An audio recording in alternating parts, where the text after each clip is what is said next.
Hello students, good morning. Swami Vivekananda degree college, Narayanpur, Pritampur, Hirapur, district Ambedkar Nagar, Uttar प्रदेश।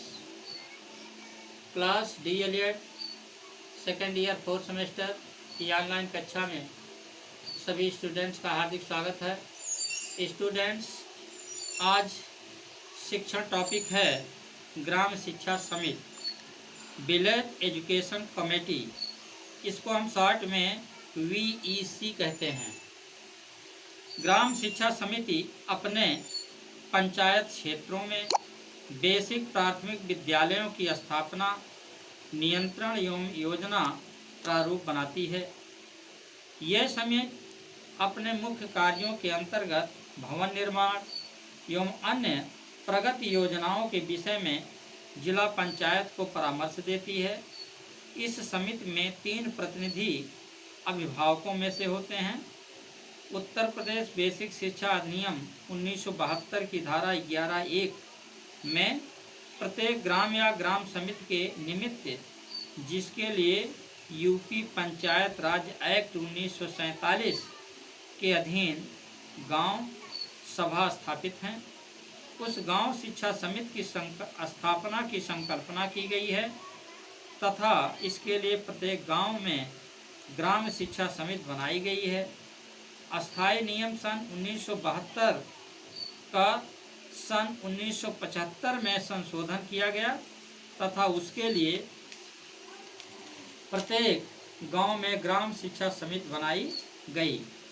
इस समिति का कार्य बेसिक स्कूलों में भवन, उनके उपकरणों में सुधार करने हेतु सुझाव देना, बेसिक स्कूलों का निरीक्षण करना और अध्यापकों द्वारा समय पालन किए जाने तथा उनकी उपस्थिति के बारे में जिला बेसिक शिक्षा अधिकारी को रिपोर्ट देना। स्टूडेंट्स, ग्राम शिक्षा समिति का जो अध्यक्ष है वो ग्राम प्रधान होता है। सचिव ग्राम स्थित परिषदीय विद्यालय का वरिष्ठ प्रधानाध्यापक हुआ करता है। सदस्य में क्षेत्रीय सहायक बेसिक शिक्षा अधिकारी द्वारा नामित विद्यालय में पढ़ने वाले छात्रों के 3 अभिभावक होते हैं। कुल सदस्य 5, जिसमें कम से कम 1 सदस्य अनुसूचित जाति का और 1 महिला सदस्य होती है। अब ये देखना है कि ग्राम शिक्षा समिति के उद्देश्य क्या होते हैं। Objectives of village education committee. ग्राम शिक्षा समिति के उद्देश्य इस प्रकार हैं।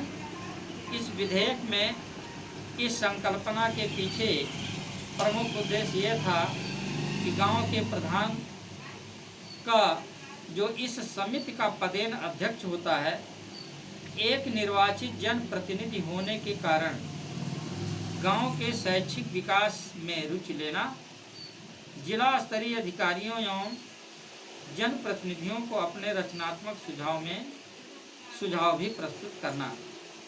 नंबर 2, इसी प्रकार समिति में 3 अभिभावकों के प्रतिनिधि होते हैं। उन्हें भी समिति में रखने के पीछे संकल्पना यही है कि अभिभावक होने के नाते वे उस क्षेत्र के शैक्षिक विकास में विशेष रुचि रखते हैं।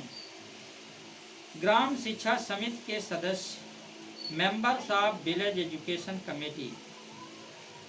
प्रत्येक ग्राम या समूह के निमित्त, जिसके लिए संयुक्त प्रांत पंचायत राज अधिनियम 1947 के अधीन ग्राम पंचायत स्थापित की गई। गांव शिक्षा समिति में निम्नलिखित सदस्य हैं। नंबर 1, ग्राम पंचायत का प्रधान जो अध्यक्ष होता है। बेसिक स्कूलों के छात्रों के 3 संरक्षक या विभाग, जिसमें 1 संरक्षक महिला होती है। इन्हें सहायक बेसिक शिक्षा अधिकारी द्वारा मनोनीत किया जाता है। नंबर 3, ग्राम पंचायत में स्थित बेसिक स्कूल का मुख्य अध्यापक, और यदि वहाँ 1 से अधिक स्कूल हों तो उनके मुख्य अध्यापकों में से सबसे वरिष्ठतम अध्यापक इस समिति का सदस्य सचिव होता है। स्टूडेंट्स, अब हम ये देखते हैं कि ग्राम शिक्षा समिति के कार्य क्या होते हैं। Function of village education committee. इस अधिनियम के किन्हीं अन्य उपबंधों में अन्यथा उपबंधित के सिवाय और ग्राम पंचायत के अधीक्षण और नियंत्रण के अधीन होते हुए ग्राम शिक्षा समिति निम्नलिखित कार्यों का संपादन करती है। नंबर 1, पंचायत क्षेत्र से बेसिक स्कूलों की स्थापना, उनका प्रशासन, नियंत्रण और प्रबंधन करना, ये ग्राम शिक्षा समिति के कार्य हैं। नंबर 2, बेसिक स्कूलों के विकास, प्रसार एवं सुधार के लिए योजनाएं तैयार करना। नंबर 3, पंचायत क्षेत्र में बेसिक शिक्षा एवं प्रौढ़ शिक्षा की अभिवृद्धि और विकास करना।